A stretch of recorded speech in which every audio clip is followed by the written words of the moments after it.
জীবনে খুব হ্যাপি থাকি জানো, কারণ কি আমি যা পেয়েছি জীবনে সেটা আমার প্লাস।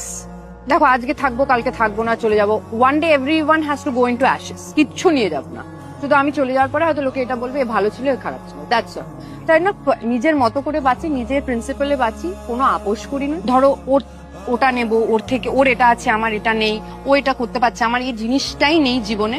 আর আমার মনে হয় যতদিন এটা থাকবে না, এতদিন যখন আসেনি আর মনে হয় হবে না, ততদিন আমি মনে হয় খুব সুখী থাকবো। আর আমি দেখো বিশ্বাস করি মনোমালিন্য যদি আমার আর তোমার মধ্যে হয়, সেটা আমার আর তোমার মধ্যেই হবে, সেটা আরো 5টা লোক জানবে না। আর আমার যদি সম্পর্ক টেকাতে হয় তাহলে আমি টেকাবো, আর যদি ভাঙতে হয় ভাঙবো, কিন্তু সেটা আমাদের দুজনের মধ্যেই থাকবে। 5টা লোক যখন একটা জিনিস জেনে কথা বলবে, তার মানে এটা মাথায় রাখবে যে জিনিসটা হয়নি। Honest and very good human being, of course honest হলে ভালো গুড হিউম্যান বিং হবে। আর এই দুটো ম্যাটার করে, that's it.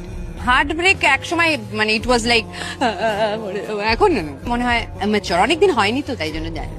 এখন মনে হয় শিক্ষাটা ইজ আসল। হার্ট ব্রেক হোনা জরুরি হ্যাঁ। একজন আমাকে বলেছিল রিল্যাক্স করতে চাই জীবনে, খুশি থাকতে চাই জীবনে, ঘুরতে চাই খুব। কষ্ট কি হয় না, সবই হয়, কিন্তু যতটা নিয়ে ভাববো তত ওটাই মাথায় চলে।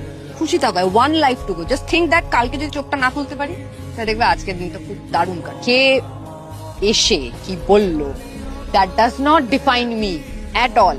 আর আমি মেন্টালি ভালো আছি কিনা, আমি ফিজিক্যালি ভালো আছি না, আমি খুশি আছি কিনা, সেটাই আমাকে দেখতে হবে। এটাই আমার জীবনের রেজাল্ট।